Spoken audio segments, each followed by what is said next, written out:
Mike Owens with Inside Fighting here, joined today by Mario Bautista, who returns to action UFC 307, facing Jose Aldo. Mario, great to sit down and chat. How are things are you today? Thank you. Yeah, I'm doing pretty good. Thanks for having me. How are your emotions ahead of your return and what is obviously a massive fight in your career? They're going pretty good. The build up throughout the weeks. You get the news first. You're okay. Like I got to prep, but everything's been going so smooth this camp, and it's just each day I'm just getting more and more confident, and I just can't wait to get in there and do my thing. I think I've seen you on another interview tell the story about when you got the offer. I think you were watching someone else's rounds and your manager was calling you in the afternoon. When you heard the name Jose Aldo, did the matchup surprise you at all? Oh, 100%. I was very surprised because I wanted the Rob Font fight, and that Mm. wasn't going through. And at this point, I was thinking, okay, they're going to offer me someone and it's going to be outside the top 15. And I'm going to have to be okay with it because it's been, since January since I fought. So, yeah, once he told me the name, I was pretty surprised. And then at that point, I was okay with waiting that long. I think you would agree, and I think most fans would agree this is going to be the biggest fight of your career. In your mind, how do you compare your other fights? Because you're on a fantastic six-fight win streak. You've been in the UFC for a number of years now, but Jose Aldo is Jose Aldo. So how do you compare the work you've already done in the UFC to the challenge that you're going to face on October 5th? It's definitely the biggest fight, coming up. Each fight is your biggest fight, but I'm just glad that I got quite a bit of experience. I'm on a 6 fight win streak. Um, so I feel pretty confident going into this fight. Well prepared. I know how to get ready for these fights, and to me, it's just another challenge. And I'm ready to get it done. I checked your record before we jumped on. The year that you made your professional debut, Jose Aldo went 21-1 with a first round KO over Chad Mendes. I think that was 2011, 2012, one of the two. What has your relationship been to Jose Aldo over the years? Have you been a fan? Have you been someone that has he been someone that you've admired? Talk to me a little bit about your relationship to Jose Aldo and the career that he's had as you've been on your rise in your career. Yeah, I remember that fight. Was that the first fight they had That was the first fight. The first fight was the knockout, and then the second fight with the the back and knee? forth. Yeah. So no, I definitely loved watching Jose Aldo. I wouldn't say he was like an idol of mine, um, but I definitely liked watching him. Every time he'd fight, I would 100% be watching him. But it's not someone I idolize or like I'm going into this camp thinking like, oh, this is one of my idols. Like it's going to be a weird thing. Um, so I don't really have that mindset. Um, so yeah, I think he's a great fighter. Actually, for my last camp against Ricky, I was just studying other fighters how they do against other wrestlers. So I watched Jose Aldo fight, Chad Mendes, all those guys that would try to take him down, and I would try to implement some of those things against Ricky. Um, so yeah, he's a good fighter, and I've watched him, and he's been around for a while. The NFL season is in full swing, and we have a fantastic new offer from our partners over at DraftKings, the number one place to bet on touchdowns. And right now, all new customers who bet $5 will instantly receive $200 in bonus bets. Download the DraftKings Sportsbook app and you sign up using our promo code Inside Fighting. The crown is yours.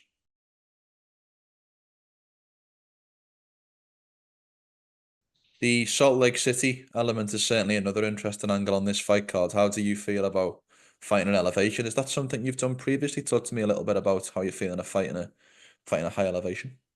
I don't think I fought in a place with high elevation. But this is at 4,000 feet, I believe. And where I'm from, my hometown, that's the elevation there. I know it. And if you obviously you come down here, you'll feel it again. Mm. But we have an elevation tent here at my house. So I've been doing that for, the past, 5 weeks, something like that. Um, just doing what I can to prepare for that elevation change. But I always come in good shape. Um, so it's just definitely something we're preparing for. When you look at this style matchup, what do you see as the areas of advantage when you look at Jose Aldo as a matchup? I think definitely setting a high pace, keeping a high pace, high volume. Jose likes to be explosive, and just implementing some of these things that maybe Merab did, like holding him against the cage. He doesn't really get off the cage too well, or doesn't like to expend too much energy. So that's kind of like the tactics I'll be using. A lot of cardio. I was going to ask you about that because as much as Jose's had so many wins, when he has been defeated, people have defeated him in different ways. I mean, Merab, as you mentioned there, was obviously the takedown and the clinch control. We've seen the likes of Marlon Moraes and Jose and Peter Yan go, punch for punch with him. We've seen Max Holloway kind of out cardio him in the striking realm. Is there a particular fight that you're looking at of Jose's recent career where you go, I can model that guy's game plan and implement that into what I can do? Um, yeah, I've looked at all those fights, and the big key there was the cardio and pushing the pace. And each of those fighters did it in their different way. And I'm none of those fighters. I don't really fight like Marab. I don't fight like Max Holloway or Peter Yan. It's going to be it's going to be a combination of all of those, and my style backed by the cardio and that high pace. And I believe I do have that. I know that you actually fought on UFC 292 in Boston. I know that because I was actually there. That was actually my first UFC I ever attended. But I know on this 6 fight winning streak, the majority of them have been in the Apex. You do now Mhm. return to a pay-per-view against obviously a massive name and a legend. What do you feel like a win over Aldo, especially on a big pay-per-view card like UFC 307, does for you in your career? You get some more eyes on me, more eyes, more opportunities, and a good performance over Jose Aldo, I think sets me into that top five position to fight someone in the top five. Um, so that's where that leads me. And but with a good performance over Jose. What did you make? One question I wanted to go back to. What did you make of his return fight against Jonathan Martinez at 301? I thought he looked great. He looked in really good shape. Um, he looked prepared. It's hard to say, because Jonathan Martinez did have like those mental battles, that he was dealing with fighting a legend like Jose Aldo. So it's kind of hard to say. But as far as like physically, he did look good, and yeah, I'm excited for that. I'm glad that he looks good. I'm glad that he's taking it serious. I don't want to go in there and just you know beat up a washed up Jose Aldo. I want him at his best. Is that something you've considered out of interest about what you mentioned there about Jonathan getting in there and maybe struggling to fight a guy who he's idolized so much? I mean, I'm not suggesting that's something you've done, but Jose Aldo is Jose Aldo, as we've mentioned. Is that something that you've at least considered? No, I try not to feed that at all.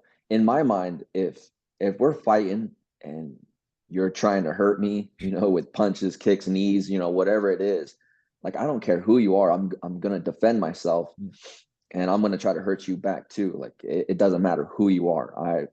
I'm not gonna let that happen to me. It's so interesting because you're on the second longest winning streak in the bantamweight division with 6 wins back to back. And yet I don't feel like people are talking about you in the way in which they should. And I know that this is what we've alluded to, which is you get that big win in next month and people will obviously start talking about you a little bit more. But do you feel as though you're still flying under the radar in the bantamweight division? And if so, why do you think that is? Yeah, definitely think I am, and I don't mind it. Mm. I think I just like to be humble. Don't really to say much. Um, Not a lot of trash talking. Um, but yeah, after this fight, I think people are going to start recognizing me a little bit more. Um, I think the people that know fighting know who I am, and that's all that matters to me. All these casuals, I'm not really concerned with that. But yeah, this is that breakout fight for me. So I'll have to be ready for it afterwards. We've certainly seen people throughout their careers, use the mouth or use the trash talk to get opportunities. And sometimes we've seen, certainly in recent memory, with the likes of Merab and maybe even an extent to Bilal Muhammad, people who are more humble have to take the longer approach. Are you prepared to do that and kind of stay true to you if it means taking it a couple of fights longer? No, I think once we get to this fight and afterwards, there's only a select few people like Mm. who I can fight. And so my name starts getting tossed in there, people start saying my name, maybe they start trash talking me, and if that's the case, Like, I don't mind going back and forth with you, but Of on the course. way up, I don't really care. Like, we're just fighting. I will never think about you probably ever again after I fight you. So what's the point of like talking smack and all this? I already got myself to this point, you know, uh, just with my performances itself. So, yeah, maybe afterwards, once things start to slim down and, we're side by side with these other fighters, maybe we'll open up a little bit more. 100%. I have to ask you as well about Noche UFC that was just taking place last Saturday. What an event! What a, once in a lifetime, once in a generation type event. What was your reaction to the Sphere? It was crazy. I was not expecting, they kind of like kept it low key. Mm. Oh God, I can't believe I used that word. At first, I didn't think the screen was going to change this and that, but then the fight started happening and like they had all these different images and videos and it was pretty crazy. I try to put myself there and like see how it would feel and it was a pretty cool event. Good fights.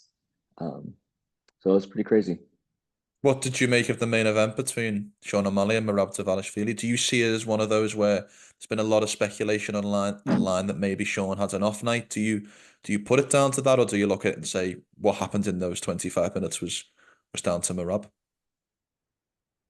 I don't know. Sean said that he didn't have an off night, that it Mm. was fine. But personally, like knowing Sean and seeing how in a few of Sean's past performances, he just didn't really look the same to me. So I don't know if he's just not saying like if something happened, but I honestly had Sean winning. Like I thought he was going to win that fight and probably knock out Marab. So I was pretty surprised. Do you guys still train together, you and Sean? No, the last time I seen him probably a year ago. So I haven't trained with him in a while. So he's just been doing his thing at his gym. Who would you like to see next for the title? I mean, there's a question about should it be Umar Nurmagomedov, should it be Deiveson Figueiredo? Both have different paths to the title, if you will. Who would you like to see next if it is out of those two options? Um, I think the Umar and Marab, I think would be a cool fight. Two grapplers. Uh, I think Umar might be a better grappler, but Marab just has that cardio and he can just keep pushing. So it'd be interesting to see. Um, so I think that would be a good next fight for Marab. I don't think he wants that fight. I think he's trying to pick some other people, but it'd be cool to see those ones. It's really interesting how over the last 12 months, cardio has become such an effective weapon in winning world titles. When you look at Dricus du Plessis, Bilal Muhammad, Merab on Saturday, how important do you think that is? And have you noticed that shift? That it seems to be the guy who can really push the pace seems to be getting the edge in these championship fights. Yeah, I mean, for me, ever since I came to the MMA lab, that's been the number one thing. I've seen it like in Benson. Uh, he's always had a good cardio, like a good gas tank. Even in training off season, like he has that gas tank. And it's just like a mental thing. You could, like Dracus, you could lose like those first like 3 rounds, but 4 and 5, like if the other guy can't keep up, like you lose. So I don't know. It's a big fear of mine to kind of gas out in a fight and not be able to defend yourself. That's one of my biggest fears. I don't care if I get knocked out or submitted, you catch me, that's fine. I got caught. But something I can really control is how good a shape I come into a fight. So I really try to focus on that. Um, and there's many benefits. You can come back, weather a storm, you could recover from a shot that you ate, way better. So there's many benefits to that. And it's just something I've been doing for a while. So Yeah, 100%.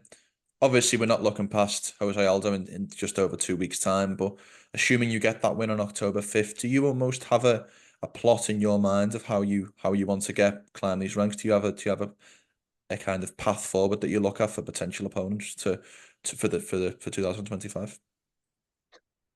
yeah, I think um yeah, and you're right. I don't want to look past Jose Mm. Aldo, but you do have to have a plan afterwards. And I definitely want to get into that top five. I don't know, it just wouldn't seem right to me if I if I jumped Cory Sandhagen, if I passed him in the rankings without fighting him. Again, I lost him for my debut. So if I got back this far and I'm able to, get that fight, I would definitely take that fight. How different is Mario Bautista from that first Cory Sandhagen fight, and how different is Cory Sandhagen from that first Mario Bautista fight? Well, one, I'll definitely be prepared and have have a camp. But it's hard to say, I could lose again, and I'd be okay with it, knowing, okay, I did have a camp. I went to the whole training camp, prepared for him, did everything I could, and then if I lost, okay, that sits fine with me. I did everything I could. So yeah, I think I'm just more of a prepared fighter nowadays. Well, last question from me, and thank you so much for your time. You can be as brief or as detailed as you like with this one, but give me a walkthrough of the perfect fight day as you envisage it. So I'd like to know, when you wake up in the morning, when you go to sleep at night on October 5th, how do you envisage your perfect fight day? My fight day? Yeah, fight day. Wake up, eat some good breakfast, go do my shakeout, feel good, open up my lungs, go back to the hotel, meditate, try to take a nap, tell myself I'm going to take a nap, but then I never do, and that's fine. Get called up, get all your stuff ready, head down there, mouthpiece cup, my cojones. That's all. That's every time I say that. I got my cup, mouthpiece, and my cojones. I'm ready to go. Get ready, have the perfect warm up, feel good, feel strong, feel tight. Go out there, get a first round finish. That'd be a perfect one. Get my hand raised, go home and celebrate with family and my coaches and my corners, and reflect on what we just did. I love it. Well, Mario, thank you so much for the time. Great to see you back in action. Have a great and safe rest of your camp, and best of luck for the next fight.